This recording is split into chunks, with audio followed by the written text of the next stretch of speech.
Vibrio Vulnificus can cause severe symptoms if you're not careful. Whooping cough. It's a bacterial infection that's risen to epidemic levels in some parts of the U.S. Doctors believe this may be a case of bacterial meningitis. Today's video is pretty special. We're going on a ride inside the human body to see what infections the microorganisms can pull off. Giardiasis is a serious contagious intestinal infection in dogs, cats, and even people. Some of them are lethal, some are almost harmless, but a few of them are quite bizarre. So now I really feel like I know quite a bit about fungal disease. It is a serious condition. They have the weirdest symptoms that will make you gape in shock. TB bacteria are expelled into the air in tiny water droplets. So sit tight and relax. We are taking a ride with these microorganisms. Number 1. Negeria fowleri.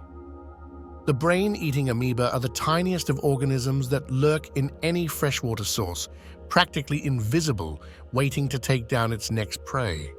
The amoebae are seen moving in a sinuous fashion at about 10 times their normal speed. They can ruin the lives of the victim within seconds, and they wouldn't catch a single hint of the culprit. Although small, these species can be quite problematic. They can enter the body of a human through the nose, travel all the way to their brain, and mess it up. What these tiny organisms do is that they trigger a condition in the brain known as primary amoebic meningoencephalitis. That's loosely called PAM.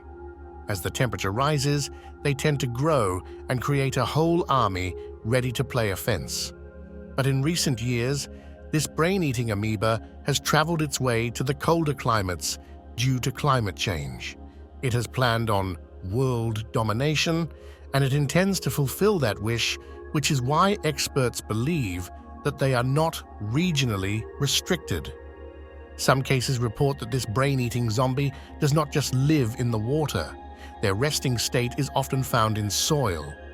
But since the dust can flow around with air, the amoeba moves around with it. If anybody inhales the dust with the amoeba, they are pretty much going down the same trail as the person who inhaled the amoeba in the water. The symptoms may take a long time to truly show their colors. That means the disease has pretty mild symptoms that often go unnoticed in the earlier stages of the infection. Plus, the symptoms of this disease match with the symptoms of another, leading to a confounding setup where it gets terribly misdiagnosed by the doctors. The initial symptoms usually crawl up within 5 days. But the time range can be anywhere between 1 to 12 days after the infection hits the body. The disease gradually develops and may show its severe side within 18 days. After that, the patient passes away. But there isn't a fixed rule. Some drugs are available to kill the amoeba in test tubes, but even when treated with these drugs, only a very few patients survive. How can you protect yourself from brain-eating amoeba? Most patients pass away in a matter of 5 days after getting the infection.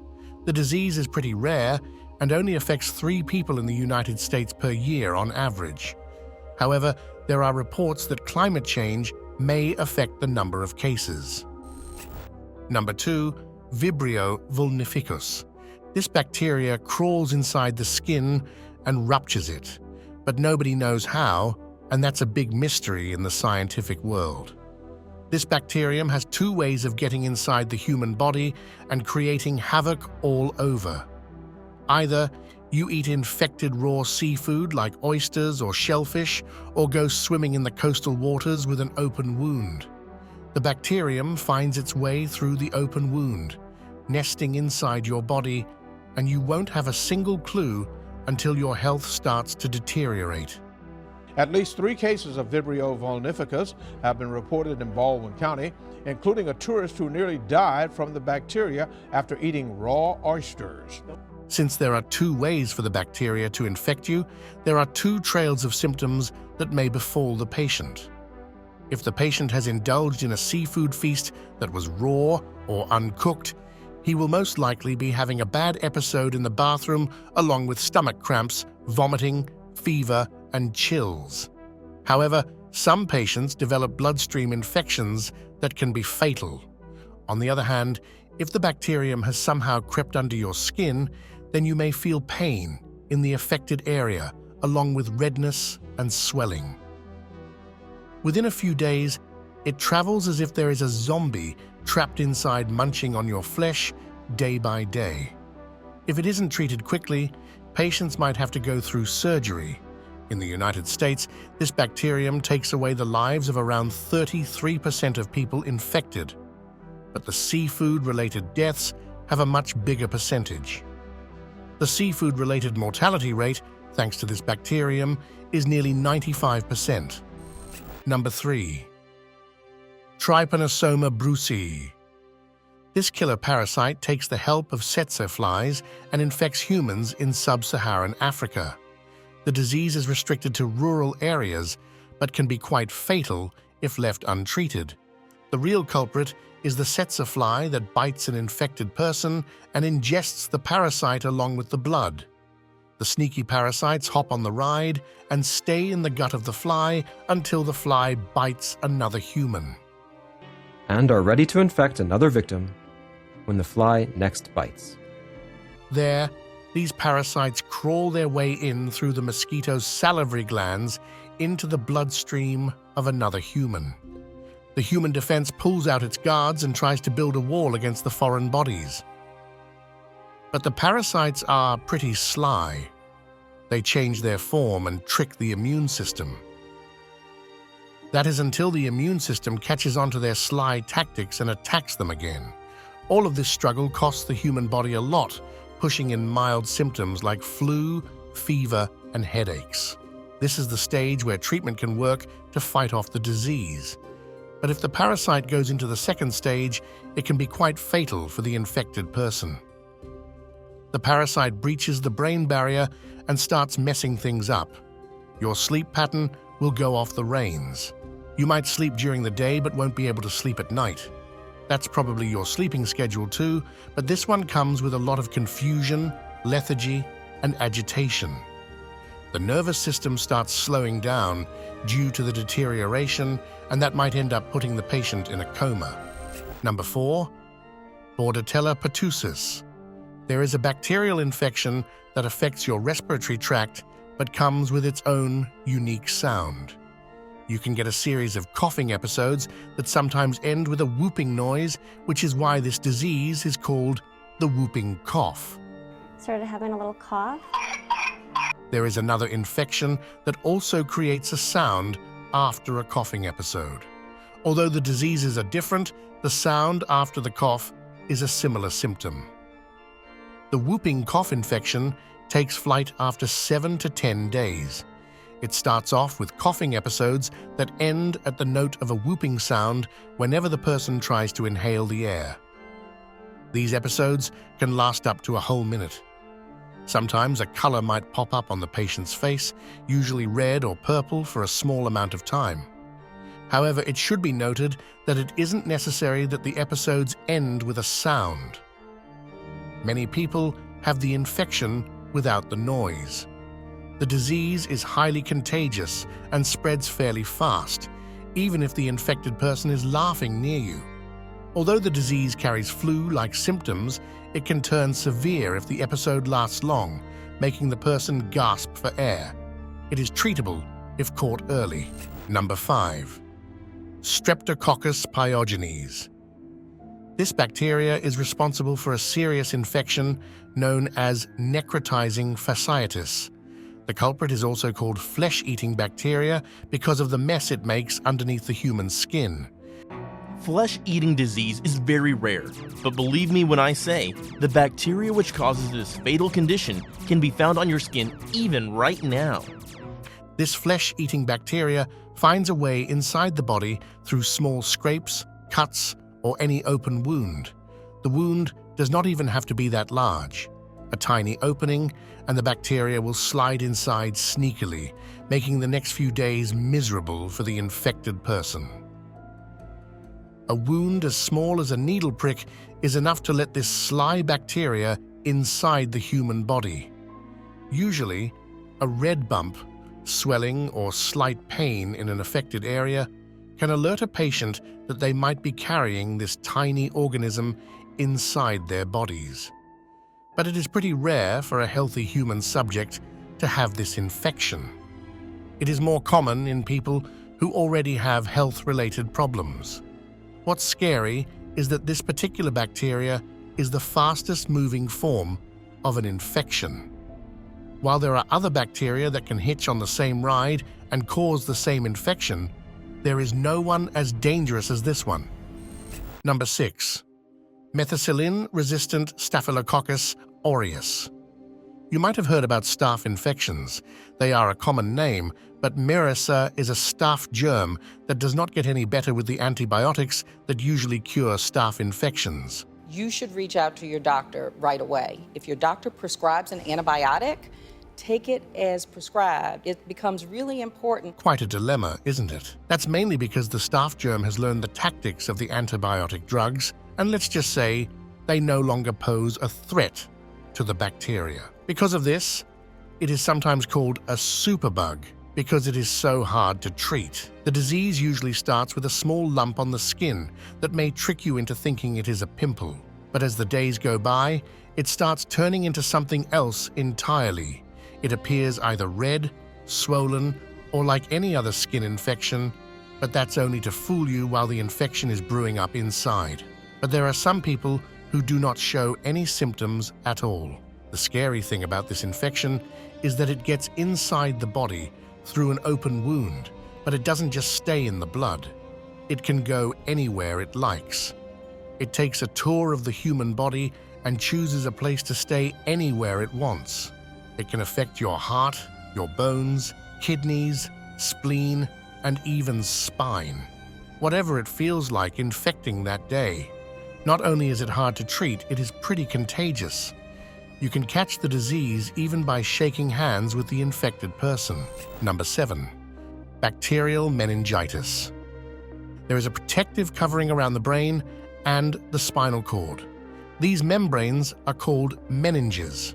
Meningococci are commonly carried asymptomatically in the nasopharynx. When the bacteria breaches this membrane, the infection is called bacterial meningitis. Meningitis is also caused by fungi, viruses, and parasites, but the most fatal out of all of those is bacterial meningitis. It can cause the tissues around the brain to swell up that interferes with the blood flow. There are dire consequences to that happening, and none of them are as pleasing as you might think. Those affected may also pass away if the infection isn't treated. The scary thing is that there are around 50 bacteria that can cause this infection in humans. They might be floating around you and you'd have no clue. You might not even get the disease, but pass it on to someone else. The most common cases in the United States of meningitis are mostly because of a virus. Some of the infections are not that fatal, but others can put you in the hospital under a serious case. There is only a 10% mortality rate for the disease in the US, and only 20% are under the label of severe cases. Number 8. Microbacterium tuberculosis. This bacteria is responsible for causing tuberculosis. It is a serious illness that mainly affects the lungs. However, the bacterial infection may find a home in other parts of the body and damage those tissues as well. Some of the common attractions for this bacteria in the body are the spine, brain, and kidneys. You may either get the bacteria and not get the infection, or you might be unfortunate enough to get both of them. The people who do not show symptoms and have the bacteria are not completely out of the water. Their infection is only sleeping, waiting to become a monster until it goes to its active state. But sometimes, people can pass away, and the bacteria never transforms into a monster. A person may catch the disease from an infected person. They can release the germs in the air through coughing, sneezing, and even laughing. When someone with pulmonary TB disease coughs, TB bacteria are expelled into the air in tiny water droplets. The most common symptom is a bad cough, and that can take a toll on the human body. Number 9. Tropa Whipple. This bacteria causes a disease that is one of the most uncommon infections in the world, only affecting fewer than 1 in a group of 1 million people. It is called Whipple's disease. The bacteria goes inside the body and heads straight to the digestive system. After nesting, it tries to take control of the small intestine. It ruins its ability to process fat and absorb nutrients. But its function is not only limited to the digestive system. Sometimes it goes after the joints, the nervous system, and other organs. About 20 to 40% of people who have the infection are very likely to have their nervous system raided by the bacteria too. But the strange thing is that doctors don't know why and how they spread the infection in humans. Number 10. Giardia Lambla. A very tiny parasite called Giardia causes an infection in your small intestine. This microscopic parasite is found in unfiltered water. No matter how clean it may appear, you might drink the water and end up ingesting this tiny parasite that will put you in the bathroom for days. The symptoms caused by this disease are not that severe, but can be quite disruptive to your daily life. They may last up to 2 to 6 weeks, but treatment may reduce the severity and the intensity of the symptoms. These include bloating, abdominal pain, and watery diarrhea. The disease is pretty contagious. You can get it through person-to-person contact and even through infected food. Number 11, Yersinia pestis. Yersinia pestis is a bacteria that used to be quite destructive. It is the bacteria that causes the plague. Plague is not that common nowadays, but when it used to be at its peak, it wiped away a large part of the population in many countries. It was a disastrous pandemic, and people feared getting the disease. It used to be called the Black Death. Most estimates place Europe's death toll between 50 and 70 million, or around 30-some%, though the CDC claims it killed as much as 60% of the population. Imagine the terror it once reigned on Earth. Even today, it is very much alive. However, the severity of the disease is not enough to put a person in a fatal condition. If it goes unidentified, then the patient might find himself decades ago back in the middle of the Black Death. There are 2 types of the plague. One is where you get bit by a flea, where the bacteria freeloads on the ride and gets inside the human body. The other is when the person inhales the bacteria. This one is more deadly since it may appear like the flu because of the mild symptoms. Rats were responsible for carrying the plague around Europe. Today, that role has become shared with the prairie dogs. Number 12, Francella tularensis. This bacteria causes a disease known as tularemia. It is also called rabbit fever. I had heard of rabbit fever. I knew how serious it was. Or deer fly fever. This is a highly infectious disease that you might catch from the outdoors. The thing is that this infection doesn't naturally occur in humans, but that doesn't mean humans are safe. Humans could be gardening outside or taking a walk in the forest where they might get an insect bite or inhale the bacteria from the soil. This bacteria can survive in soil, water, and even animals for weeks. This is why you can catch it in so many ways. And because of the different ways you can get it, there are little to no general symptoms. They all depend on how you got the disease. Quite the puzzle this bacteria has built for humans, hasn't it? Number 13, hantavirus.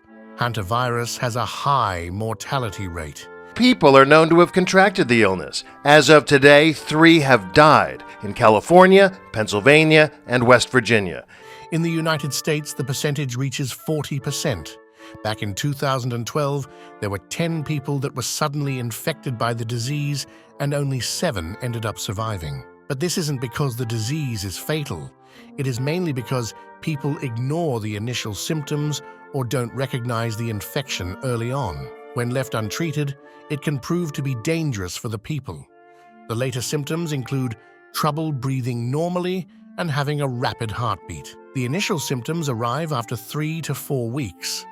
Sometimes It only takes a week for the symptoms to show up, but that is rare. The infection spreads through affected rodents. The bacteria is found in their droppings, urine, saliva. If they bite you, there are high chances that you may catch the infection. The bacteria are airborne, so even cleaning the droppings can put you at grave risk of catching the infection. Number 14, Babisia. Babisia is a small parasite that gets inside your body through an infected tick. In some cases, the bacteria may crawl inside your body through an organ transplant too. The initial symptoms are easy to ignore. The flu-like symptoms take over the human body, and it is highly unlikely that you might confuse it with this infection. But what this bacteria does is pretty scary. Babesiosis is caused by a protozoan parasite called Babisia microti. When a person's infected, the parasite targets red blood cells. While it fools you with a flu on the front, it is raging a war on the red blood cells inside your body. That can lead to quite a fatal route with life-threatening complications if you already have a weak immune system. The disease is rare. Only 3,000 people are affected each year. But the experts are claiming that this infection might be added in the list of emerging diseases. The cases have been on the rise lately. This infection brings along the weirdest symptoms. You might have a darker colored pee and your skin and eyes might become yellow. Plus, sudden mood swings are common in an infection like this. The more common ones are fatigue and anemia. The disease is not that contagious though. Number 15, Negeria Meningitis. This bacteria causes a disease known as meningococcal disease. Meningococcal disease occurs when the normally harmless meningococcal bacteria that lives in the back of our throat invades into the bloodstream and causes either septicemia or blood poisoning, or gets into the lining of the brain and causes meningitis. The infection is not that common in the United States, with only 500 cases reported in the last year. But the real reason why this disease is scary is because of the mortality rate. Around 10 to 15% of the people pass away even with the treatment of antibiotics. Even with the survival, there is a lot of baggage that comes with this disease. In one of the 5 people who survive, there are long-term disabilities that can cause deafness, loss of a limb, and even brain damage. In many people, this bacteria lives in the back of the nose and the throat without causing any problems. But sometimes, the bacteria may creep in through the protective barrier and can slide into your bloodstream. Number 16, Blastomyces dermatitidis. The Blastomyces dermatitidis is a fungi that you can inhale and catch a rare infection. It's a serious condition. It's very easy for the fungal to keep growing in the lung. The fungi lives in moist areas. A lot of fungal diseases are usually found around the Great Lakes and the Mississippi and the Ohio Rivers Valley. The interesting thing is that you can only get this infection if you are outdoors hiking or walking around the moist areas. You can either inhale the fungi from the contaminated soil or give easy access to the fungi through an open wound. The latter is not common and may not even happen, but the infection is definitely not contagious. It may feel like a flu has spread over your body, and the infection might go away in a few days, but the time duration varies in all patients. Some patients may come across hard luck and get the extreme side of the disease, resulting in harsher symptoms. The disease may then affect the bones, skin, and even the nervous system. Number 17, Coccidioides. These fungi live in dry areas and are usually carried by the wind, taking people in its storm. Not everyone who inhales the fungi may get the infection. About 40% of people don't even develop valley fever, but the people who do get the disease do not have to worry much either. They are probably going to get a flu. The problem comes when it gets severe, and that might cause pneumonia to develop in the body. There haven't been many cases of valley fever in the United States, but the rates have been increasing. From 1998 to 2011, there have been 20,000 cases reported. That was a big climb that got the scientists worried. This is one of those diseases that you have to think of and you have to look for, because in those patients, it may not go away by itself. but they think it could be because the people are more aware of the disease now. On the other hand, climate change may be affecting the growth of fungi, and that in turn will push the incidence rate to climb higher. Number 18. Histoplasma capsulatum. Histoplasmosis is a disease caused by this sneaky fungus that is found in bat droppings. This disease usually befalls the fortune of the cavers. They may be exploring down the beauty inside the caves and catch something they never bargained for. This is why this infection is also called the caver's disease. The infection spreads because the cavers might inhale the fungi on their trips, but sometimes this infection might be present in your backyard while you are out cleaning chicken coop. It does not leave a set of dangerous symptoms behind. Most of the people who get infected experience flu-like symptoms, but some of them might get pneumonia. But there is a whole group who do not show any kind of symptoms. All that pops up is a white spot in the X-ray. Number 19, cryptosporidiosis. This microscopic parasite is quite a problematic one out in the wild. It is mainly present in the water.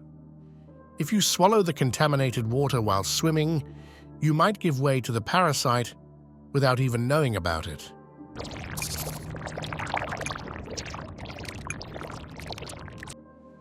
Experts believe that if this parasite can get into the drinking water source, the towns may experience a terrible outbreak. That's how contagious this parasite can be. You can even catch it from playing with toys. There are reports that millions of these parasites are dropped down from an infected person's bowel movement. There are around 750,000 people who are affected by this infection each year. Most of the patients recover without any problem. However, there are reports that this parasite can leave behind symptoms that linger for some people. These symptoms include watery diarrhea, nausea, and abdominal cramps. But young people and children who have a weak immune system may find themselves in a troubling state with the infection. Number 20, Sclerosclerosing Osteomyelitis. This is the kind of weird dental infection that makes your teeth grow harder. Instead of the cavities ruining your teeth, the dental caries play a weird kind of role in this disease. Once the cavity reaches the dentin, however, it progresses much more rapidly. They make the lower jaw sort of hardened that results in swelling, inflammation, and pain around the jaw. Sometimes there are non-specific symptoms too that throws the doctor and the patient off the diagnosis trail. It is a long-term infection that usually affects kids and occurs mostly in their lower jaws. The inflammation can turn the pain pretty bad, and it can be incredibly hard for a child. Plus, it is not easy to catch the infection early. This is because the symptoms do not arrive until much later when the patient is suffering because of the inflamed mandible. That's all on the bacteria that do all kinds of weird things once they get inside your body. If you liked the video, press the thumbs up icon and subscribe to our channel. We have a lot more in store for you. So stay tuned. Goodbye and thanks for watching.